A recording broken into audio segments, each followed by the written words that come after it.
All right, so today we are going to print a collagraph. We're going to print it on the etching press. This collagraph has decorative paper, and then it has 3 layers of manila envelope, and then I've sealed it front and back with gelled medium. Okay, and it's ready to be printed. Now, before I get dirty and print that, I want to do all my clean hand stuff first. So I've got my closed-toed shoes on, got my apron on, and this COVID semester, I would also be wearing a mask, but for the purposes of this demo, since no one's in here, I'm going to talk without it. I have my gloves for when I print, setting those aside. I have clean hands because I want to prepare the paper that I'm going to print on, okay? This is Western paper. It's made from cotton. And this is a half sheet, and I like to tear the paper on this grid because I don't have to mark the paper, I can measure it on this grid. So this piece of paper is, let's look at it. It is just a little bit more than 22 inches long. See? I can tell that because I have it at the very edge here. And I would like, let's see what it is on the short side. It's 15. So I would like to print with an 11 by 14 piece of paper. And I know this number because I measured my block. I measured my plate.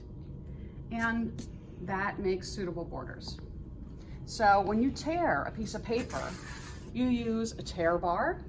A tear bar has one beveled edge and one straight edge, right? The beveled edge is what you tear with, and you can use a blade and cut with this edge if you want. But the beveled edge is what we tear with, and I can see I've got 11 inches right here. So I'm going to actually, is that right? I want to go, yeah, 11 this way. So I line it up, and I place the tear bar, the beveled part, on the 11, and I can find the 11 up here. So I have it all measured correctly. And you know what they say, measure twice, tear once.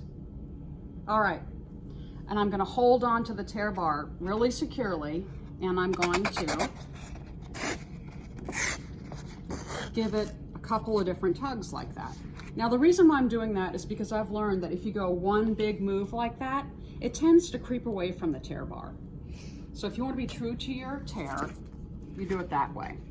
Okay, so then I'm going to tear off 1 inch. So this will be 11 by 14. And again, you know, there is some math involved, just like regular life. And I know I'm tearing off 1 inch. 1 inch is about the minimum you can tear off. It's without having kind of a funny edge, a herky-jerky edge. Okay, so this paper is ready, except that it has to be moist. If you look in the handout that I wrote, the paper has to be moistened. And so what I'm going to do is soak it in the paper soaking sink while I'm inking up my block. It should soak for at least 10 minutes. All right, so I'm gonna put it in the sink. It's a soaking sink, the long, clean one. It's not to wash hands in. That's right, this sink is for soaking paper only, nothing else. Do not take a bath in this sink, although many of you would fit. Okay, so I'm gonna put this in and make sure it is completely under, with no little sections of paper peeking out, right? It can float on the top, but it has to be totally covered for 10 minutes. Okay, so now I'm gonna ink up. Okay, so this is my inking station right here. This has a glass surface. You can work on any glass surface in this room. For some reason, when I do a demo in this place, everybody wants to print in this place, but that is not necessary. I usually pick this place because it has more viewing area, right? Okay, so I've got my can of black ink. I'm gonna use this one 514C. It's called Bone Black. And when we get into class, I will explain what the difference is between some blacks and other blacks. Okay, so the way I'm going to take this out, and by the way, I should say ink only comes out of the can. It never goes back in.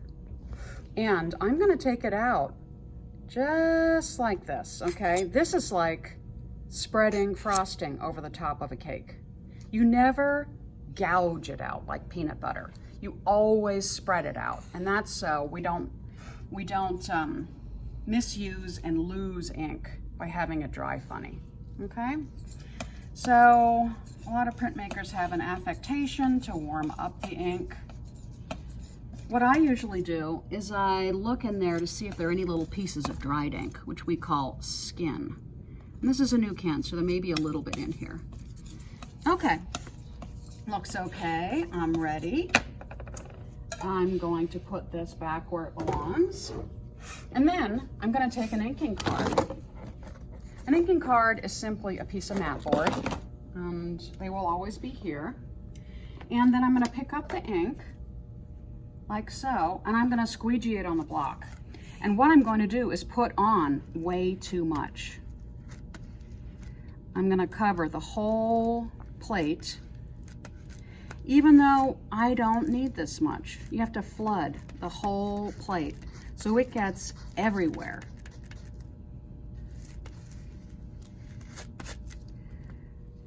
Okay, so here is my plate, my collagraph plate. It is completely covered.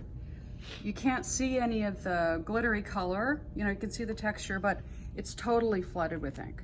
That's what I want. And now what I'm gonna do is clean off the ink, and where it's textured, the ink will catch and give me values and detail.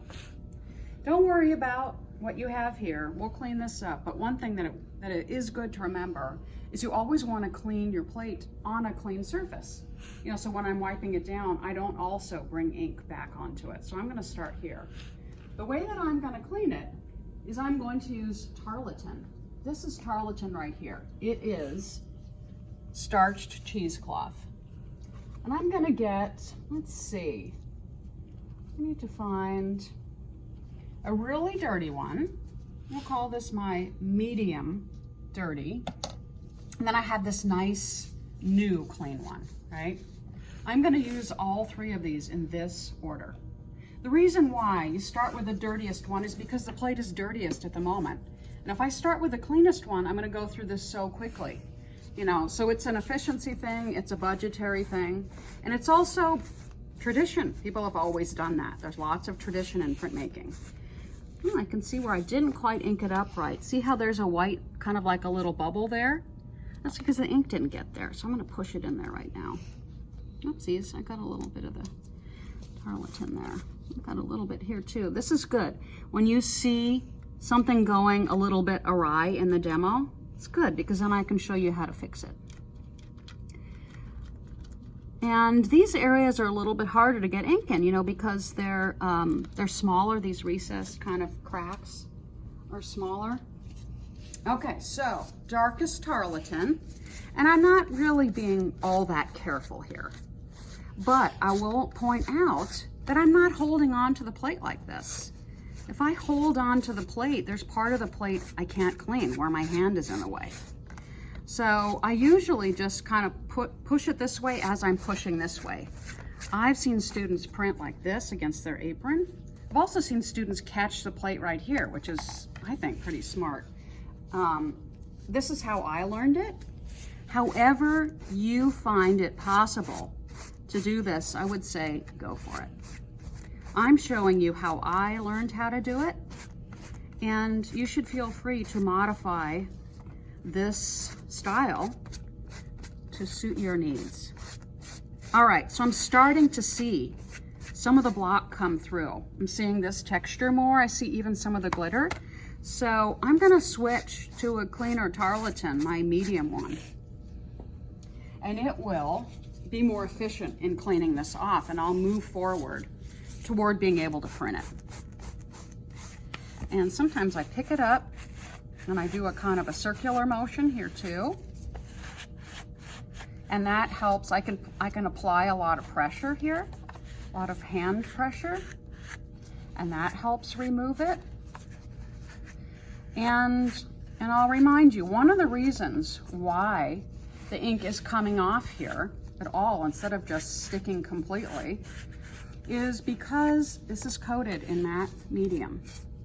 And matte medium makes the plate slick, right? If I hadn't coated it, I would basically just be rubbing the ink into a porous surface. All right, so I'm moving along. This is really inky, so I'm going to go ahead and kind of fold it around to find a clean spot before I change to the very clean tarlatan. And I'm also kind of going with the topography of the plate here.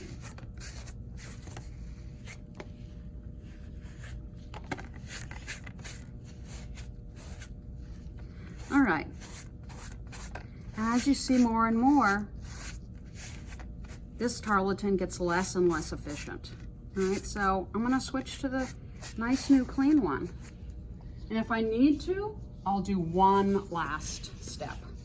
This may finish it up, but if I find that it's not cleaning it up the way I want it to, I'm going to do what we call a paper wipe, which is, at least in our circumstances, the ultimate way to wipe, ultimate way to clean your plate.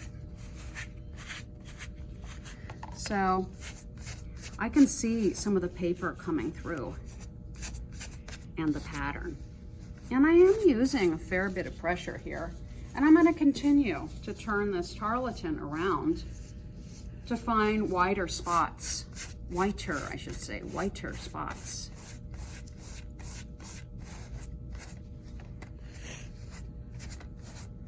Now, I haven't printed this plate this way before, so I'm not quite sure what I'm looking for. That's why this is a proof. It's just a test.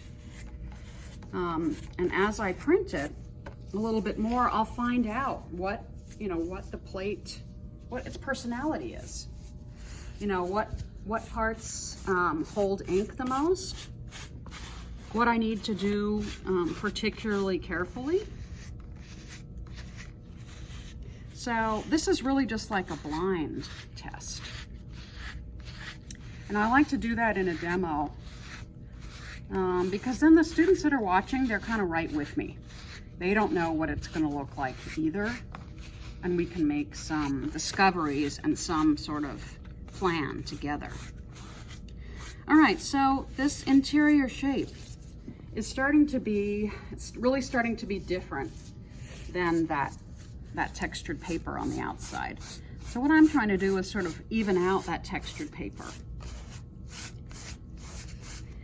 And you can also see that there are kind of brush strokes around, and that's the matte medium. If you don't like those brush strokes, you can thin the matte medium, put it down with a little bit of water. I happen to like them because they're kind of in contradiction with the other forms here.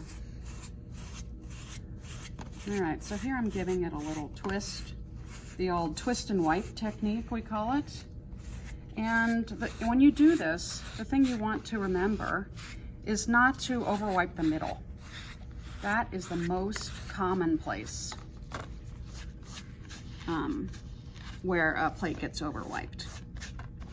Okay, now my last step, I am going to do a paper wipe just to see if I can clean this up just a tiny bit more. Paper wipe is with a phone book page. There are phone book pages down under this counter. I'll put some more down there later. But what I'm going to do is I'm going to tear a piece of phone book page that's just a little bit bigger than my hand, and I'm going to use a flat hand. Just like when I use a tarlatan, it's kind of a flat pillow. It's not a ball like this, because I want to remove this flatly rather than kind of have to go like that and hit every part. So you do the paper wipe the same. This is a flat palm, And this is sort of like a way to get the oily surface, the oiliest part of the ink off. The oiliest part, it leaves a film over the plate, which is called plate tone. And plate tone isn't necessarily bad, but I think for this case, to differentiate one shape from another, I'd like to have the plate basically as bare as possible. You can never ink up a plate, wipe it down, and have it be completely wiped. That just does not happen, you know, without a cleaning product. All right, so I can see the image, I can see that textured paper, I can see the outlines of these forms, and I can see the brush strokes that I have in there. So I think I'm ready. Let me just get the edge just a tiny bit more. I think I'm ready to see what this looks like. Sometimes ink will cling to the very edge, and I'm gonna try and eliminate that. Okay, so I'm ready to try this, although I need to do one more thing, which is to wipe the very edge, just like that. Oopsies. Generally, you don't have ink along the very edge, and that's sort of considered like bad manners in printmaking. Sort of like spilling tomato sauce on your tie. It just looks sloppy.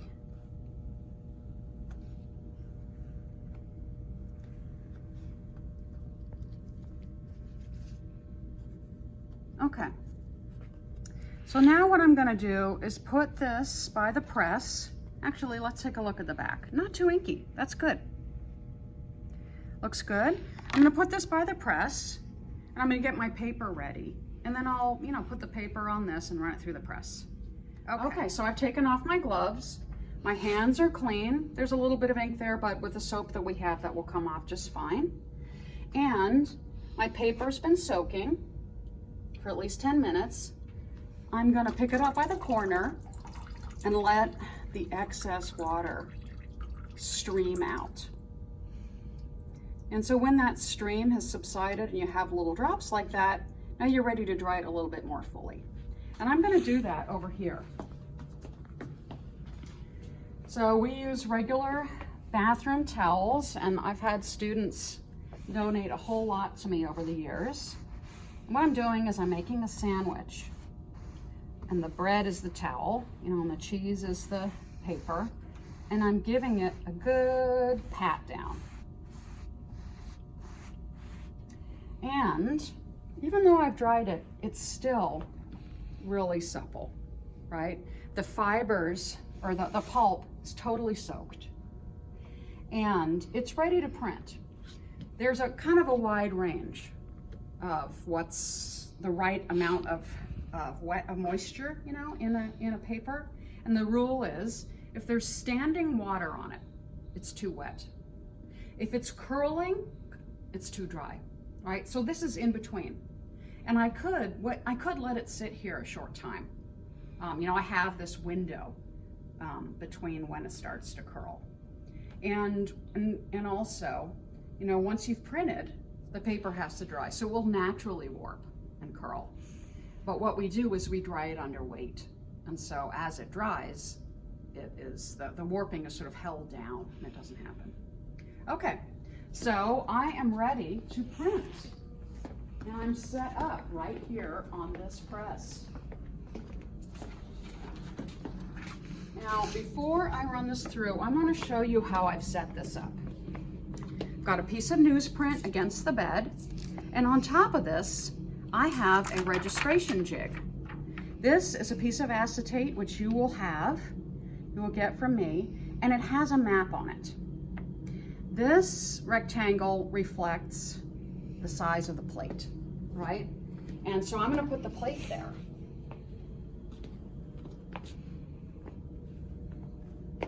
Like so. And this rectangle shows me the size of the paper. So if I put the paper down in this rectangle, I will know that my borders are even and deliberate, and also because this jig is clean, I know that my borders will be clean. And as you print, you can wipe your jig down.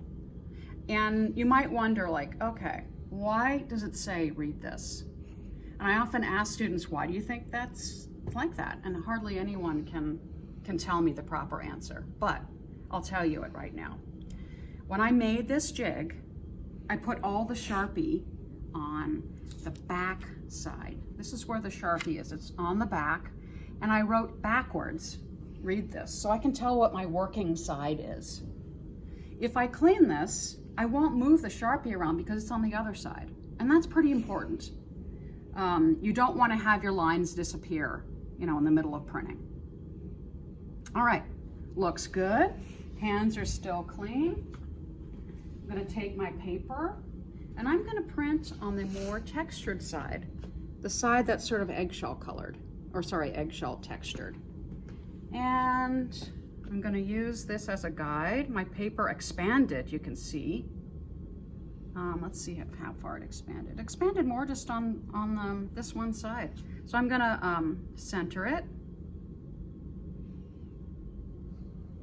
And then I'm just going to let it naturally fall where it does. And then I'm going to put a piece of newsprint over it. This newsprint, it just barely fits on the bed. And what it does is it protects the blankets. These blankets are made of felt. They're always on this press, and they're always in this order. They look a little beat up, but they'll do just fine. This thinnest one is a pressed felt. It's called a sizing catcher. This middle one is the thickest one, and it's called a cushion felt. And I always think about that because it's really cushy, right? And this top one here is a pusher felt. This is over just a little bit, but it'll work. The pusher felt pushes everything down, and it pushes against the top roller. This is a really old press, but it is a workhorse. It's really good. It has a top roller, steel. It has a bottom roller down under here. And when the top and the bottom roller are squeezed together, they provide the pressure to get that paper to push into my plate and catch the ink and sort of pop back out. Now, I have set the pressure. It's appropriate pressure for what I want. That's not to say that it will be appropriate for everybody's plate. So we'll have some troubleshooting to do. All right, so one thing about this press, because it's old, is it doesn't have very many gears. And I can feel the plate. Actually, I don't feel it too much, but sometimes I catch people just like using all their strength to get in there. And that's not to say something's wrong. That's to say this press is, it's sort of less ergonomically designed than newer ones we have. All right, take a look here. What do we see there? We see an embossment. Here's the outside of the plate. That's a plate mark. You will always see that when there's moistened paper and a plate. And we can also see some of the layers of my collagraph plate. So I have a guess that this is near the right pressure. If you do not see this embossment, your pressure is way off and you need to rethink it. And what you can do, if you don't see that embossment, you can crank the pressure down a little bit and just crank back. You don't have to lift the paper up. But this looks good. It's a good starting point. So it's okay for me to pick it up and take a look at the proof that I got. Okay, so let's see. Gosh, if I can guess how to put, this is such a symmetrical image. Here we go. All right, so plate, print, and I would say this is a reasonable first proof. It looks clean. It reflects the imagery in the plate. And you can say, oh, well, there it looks dirty. But there, you see that in the plate too. You see these lines and these lines, and that this is heavier, that, yeah, indeed, this is heavier. So this is a mirror image, left to right reversal, and it's a good first proof. Now, if I want to play around with the ink, I might make it less contrasty, more contrasty. I might change the block.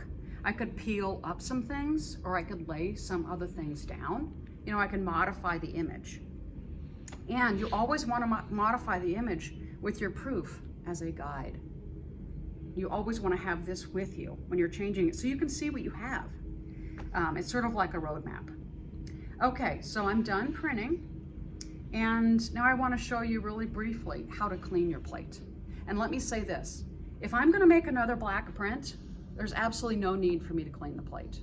You just go, you know, print, ink, print, ink, print, ink, if you're doing multiple prints.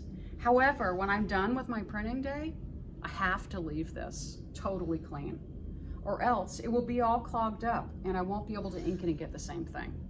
Or if I'm switching to yellow or something like that, much lighter, I have to clean it extremely well so it won't print like a greenish, sort of like a khaki green. Okay, so let's clean the plate. Okay, so whenever we clean up a plate, we clean it up under the hood. There's only one hood, and actually there's two hoods, one in here and one in the way back. You always want to hear this sound, right? This hum sound is always going to be there when it's on. If the ventilation is not on, you can't work here. There isn't anything that's super flammable, but we do have odors in the cleaning products that we have. And I simply just don't want to work where students don't have proper air moving around. Okay, so there are two things here. I don't know why there's a dirty rag there and a dirty glove. All right, we've got denatured alcohol and we have soy cleaner. The thing that we're going to use to clean up is soy cleaner. This is made out of soy and corn. It's probably local to the Midwest, right? And it does not have a vapor, right? So that's why it's a good cleanup product for us. And I'm always going to give it a spray. Sometimes you let it soak in there, but I'm not going to do that because this isn't a particularly dirty plate. However, I am going to give this a massage, right? Because I really want the ink to come out of the smaller parts of the plate, like the glittery part. And you have to have gloves on here. You simply have to. And you know, even though this isn't terribly messy, the thing is that your cuticles, they're a great entry point to your body. And you don't want ink in your body. You don't want soy cleaner in your body. So you have to be, you know, pretty militant here. And if I see you cleaning up with gloves, I get to publicly shame you. That's how it works. All right, I'm gonna wipe this down. And I'm getting back to its original state. And I can tell that the place where the ink is going to stick the most is right around that part. And also I can tell that my gloves are really dirty. So one way to end up with a plate that's clean is to have clean hands, you know, have clean gloves. And so I'm going to run a fingernail right there. You can also run a toothbrush right there. I think these toothbrushes are pretty filthy, but let me see if it helps. This has something else in it.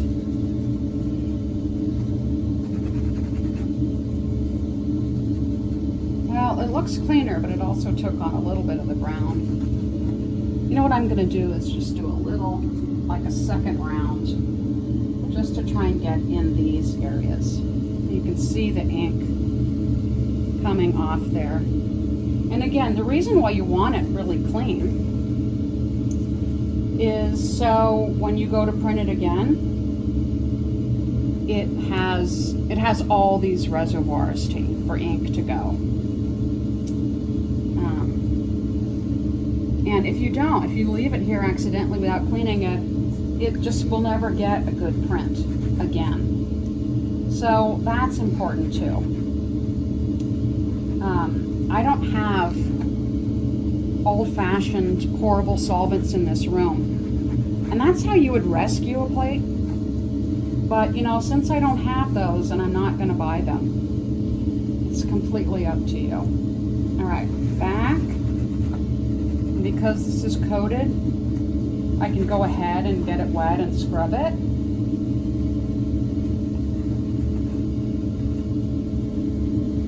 And the ink will stain the block, but I can see that it looks pretty good. Okay, so when I'm done cleaning this, I'm not going to put it in my drawer with my clean paper. Or you could put a piece of newsprint on top and put this on the top if you want to make sure it's in your drawer. You can also use something underneath any of these counters and just put your plates there and, you know, write your name on the piece of newsprint that they are on top of. Okay, and just as a last thing for this demo, I'm going to show you how to clean up the counter. Okay, so the first thing that you do for cleanup is to put things back where you found them. So phone book goes underneath, ink I already put back up, tarlatans go in this black tarlatan place. This is where all the black ones are. Colored ones are down here for when people want to print with color. And I'm going to throw away my my inking cards here. And oopsies, my garbage can moved. Here, put this here.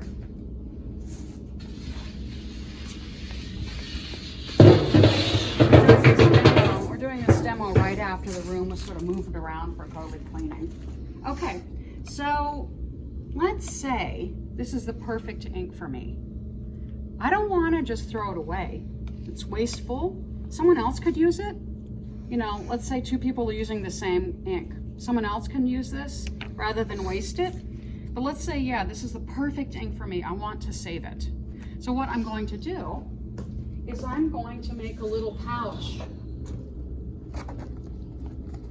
with some saran wrap. I'm going to save it.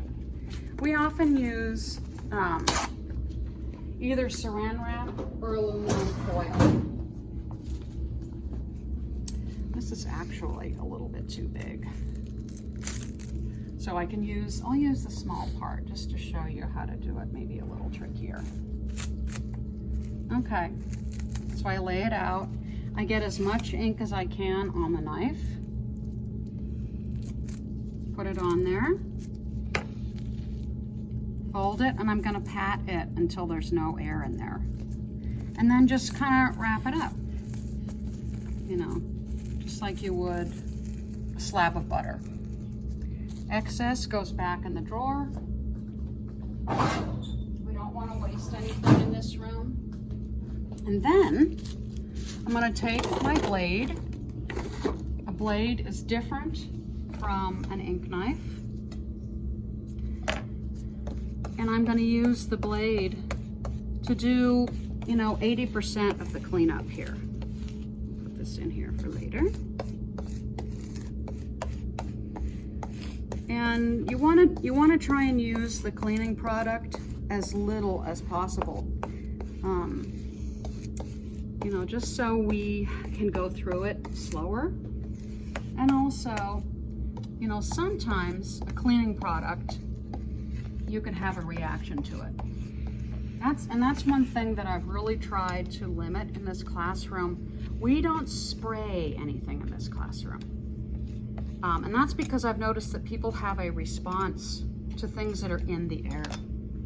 All right, my very last piece of phone book is going to be for this little excess ink that was on the counter.